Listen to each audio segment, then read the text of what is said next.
Assalamualaikum warahmatullahi wabarakatuh. Puji syukur atas kehadirat Allah yang Maha Kuasa, yang mana pada hari ini kita masih diberi kenikmatan berupa kesehatan jasmani maupun rohani. Salawat serta salam kita junjungkan kepada Nabi besar kita, Nabi Muhammad Sallallahu Alaihi Wasallam, yang syafaatnya kita nantikan di yaumul kiamat kelak.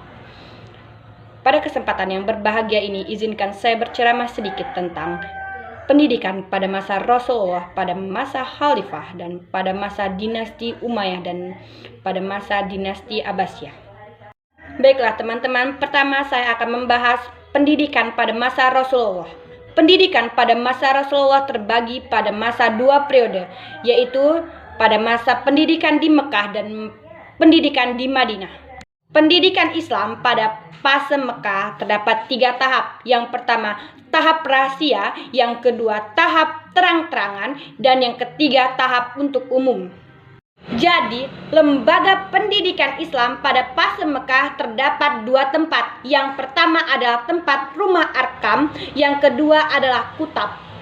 Rumah Arkam adalah tempat pendidikan pertama yang dibangun, sedangkan Kutab itu berfungsi sebagai mengajarkan anak-anak dalam bentuk teks tulisan berbentuk puisi Arab.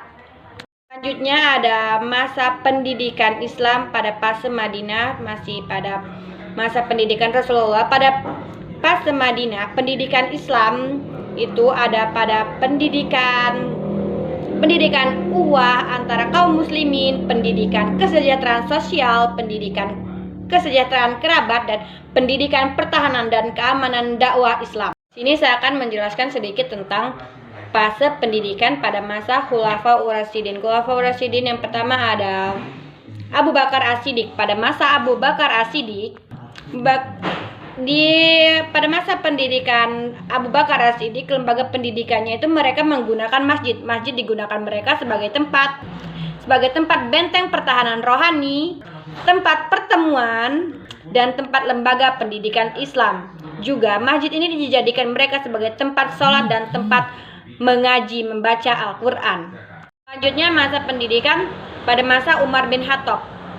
Umar bin Khattab adalah seorang pendidik yang melakukan penyuluhan pendidikan di kota Madinah. Selanjutnya, pendidikan pada masa Utsman bin Affan. Pendidikan pada masa Utsman bin Affan tidak jauh beda dengan pendidikan pada masa sebelumnya. Dan yang terakhir, pendidikan pada masa Ali bin Abu Thalib. Pada masa pendidikan Ali bin Abu Thalib, terjadi kekacauan dan pemberontakan. Sehingga pada masa pendidikan ia ini tidak stabil pendidikannya. Saya akan menjelaskan masa pendidikan pada masa dinasti Abbasiyah.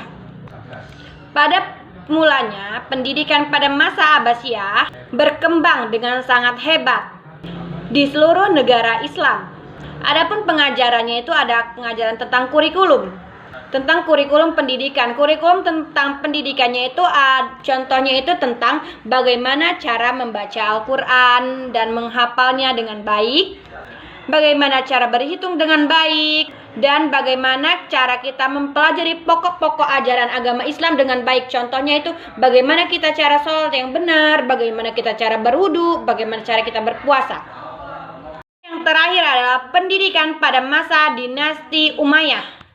Pada masa pendidikan dinasti Umayyah, mata pelajar yang diberikan ada kurikulum, ada metode pendidikan, ada lembaga pendidikan. Lembaga pendidikannya itu ada sufah, kutab, holakoh, majelis, masjid, istana, perpustakaan, al-hakam, bimaritsan, ba'diyah, dan ilmu-ilmu pengetahuan.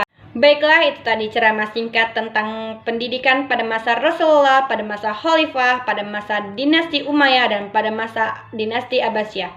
Lebih kurangnya saya mohon maaf, kepada Allah saya mohon ampun. Saya akhiri, wassalamualaikum warahmatullahi wabarakatuh.